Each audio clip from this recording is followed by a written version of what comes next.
महिला आरक्षणाच्या आडून मोदी सरकारचा राजकीय स्वार्थ लोकशाहीनं हाणून पाडला। अर्थात संसदेत लोकशाही जिंकली आणि देशाबाबतचं कटकारस्थान हरलंय। खरं तर महिला आरक्षणाला कुणाचाही विरोध नाही असण्याचं कारण नाही। 2023 सालीच भारतात महिलांना आरक्षण मिळालंय। तेच आरक्षण सध्याच्या काळात लावण्यात काहीच अडचण नाही, पण भाजपला सत्ता कायम ठेवण्यासाठी लोकसभेच्या जागा वाढवण्याची गरज भासली, त्यासाठी महिला आरक्षणाचा आधार घ्यावा लागला। भाजप इंडिया आघाडीच्या नावाने कितीही बोंबलत बसली तरी इंडिया आघाडीच्या अनेक पक्षांचं नेतृत्व आजही महिलांकडे।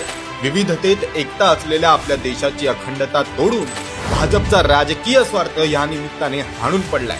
उत्तर आणि दक्षिणेमध्ये देशाला विभागून भविष्यात पडणारी देशांतर्गत दुही रोखली गेली। यामुळे हा विजय लोकशाहीचा आहे आणि देशाच्या अखंडतेचा आहे।